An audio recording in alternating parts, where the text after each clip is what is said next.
Inilah Desa Kemuning, Desa Keranggan, Kecamatan Ngajum, Kabupaten Malang, Jawa Timur. Telah diketemukan oleh warga Ngajum berupa prasasti benda purbakala yang diperkirakan peninggalan kerajaan Mataram kuno atau sebelum kerajaan Singosari. Diperkirakan prasasti tersebut peninggalan sebelum abad ke-11 pada masa Raja Balitong Kerajaan Mataram kuno. Sedangkan makam Sekat Tunjung Sari merupakan orang kepercayaan dari Sultan Mataram Sulu. Selama mengasingkan diri untuk melakukan tirakat, Sekat Tunjung Sari akhirnya meninggal di sini. Terlihat dari prasasti itu terbuat dari batu andesit berbentuk segi empat. Panjangnya sekitar 137 cm kali lebar 76 cm. Lebar bawah 56 cm kali ketebalan batu sekitar 25 cm. Di bagian atas batu terdapat tulisan Jawa kuno melingkar dari depan, samping, dan belakang. Batu itu ditempatkan di gundukan tanah setinggi lutut orang dewasa. Yang berupa huruf Jawa kuno di prasasti itu tidak sama dengan huruf pada zaman kerajaan Singosari. Diperkirakan prasasti tersebut peninggalan sebelum abad ke-11 pada masa Raja Balitong Kerajaan Mataram kuno. Di sebelah prasasti Keranggan tersebut terdapat sebuah lingga dan yoni. Diduga bangunan suci yang berhubungan dengan tempat tersebut adalah bangunan suci agama Hindu. Ukuran lingga adalah tinggi 44 cm, lebar 13 cm, lubang lingkaran 15 cm, sedangkan ukuran yoni tinggi 36 cm, panjang 50 cm, lebar 50 cm. Yoni yang disemen berbentuk segi empat, pecahan hiasan candi di atas yoni, dan tebaran fragmen batu bata merah besar menandakan pernah berdiri bekas candi Hindu beraliran sekte Siwasi dan Tahadi Aryani.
Kita ditemani langsung dengan Bapak Jumati, seorang pegiat sejarah atau budayawan lokal di daerah Malang.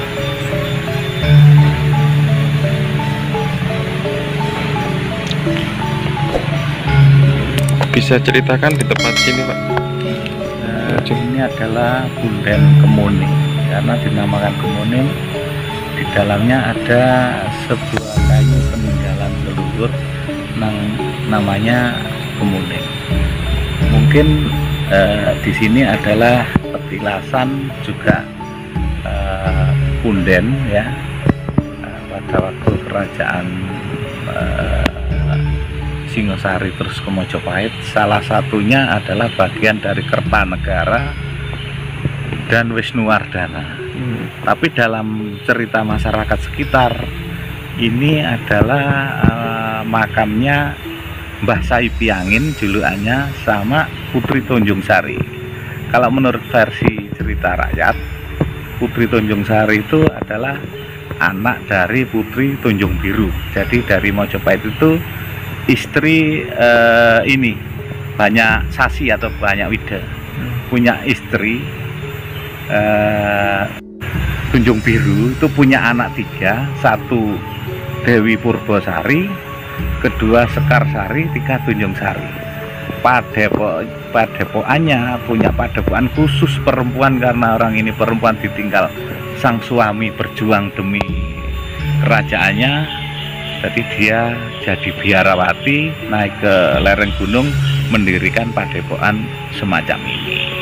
Nah, salah satu putrinya ini beredar di 3 tempat ya. Satu di wilayah Pakesagi, di Pintu Reke pada waktu itu Kerajaan Sukamanggala di Kedung Monggo, yang 2-nya di sebelahnya, 3-nya di sini, menjadi pusat pengkajian spiritual dan apresiasi seni dan budaya teman-teman, menjadi lintas para tokoh-tokoh spiritual, menjadikan sebuah penelitian tentang perjalanan raja yang sedang membangun sebuah kerajaan besar menuju Mojopahit merdeka. Ini termasuk di daerah mana, Pak? Kawasan daerah mana? Kawasan ini adalah desanya Kemuning ya, ikut daerah Ngajum. Jadi kecamatannya Ngajum, Kabupaten Malang, Jawa Timur. Yang saya tahu di depan itu kan ada sebuah kayak prasasti ya, Pak ya? Iya.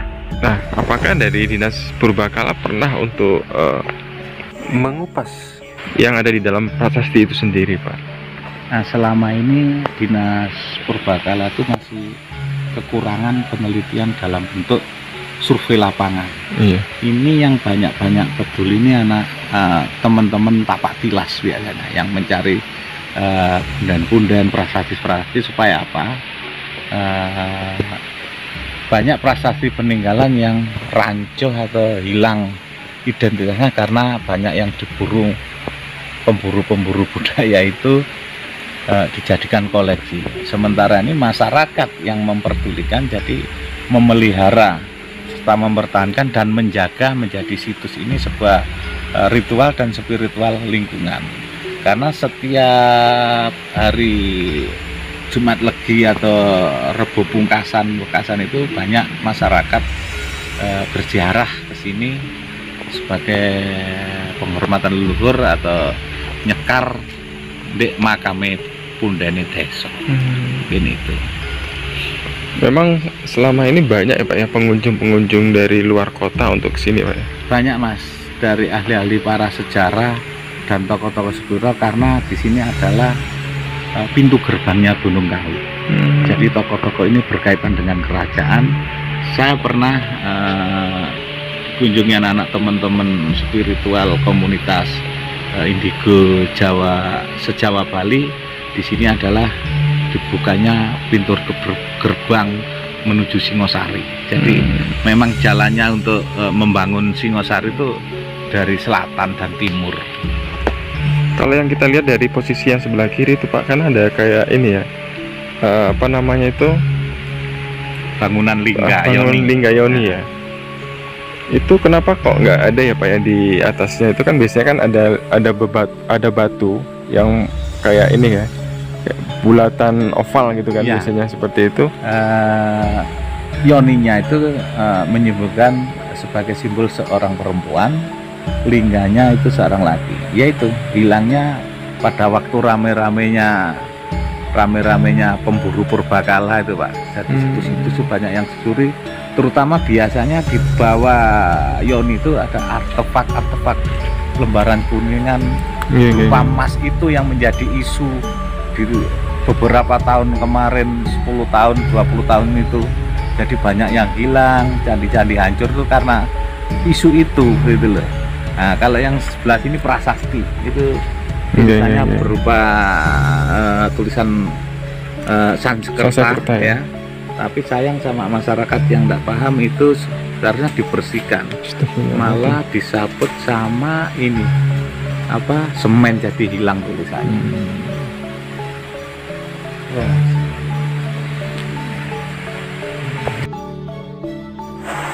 Itulah tadi perbincangan kita dengan Bapak Jumadi sebagai pegiat sejarah dan budayawan lokal yang berada di Kota Malang.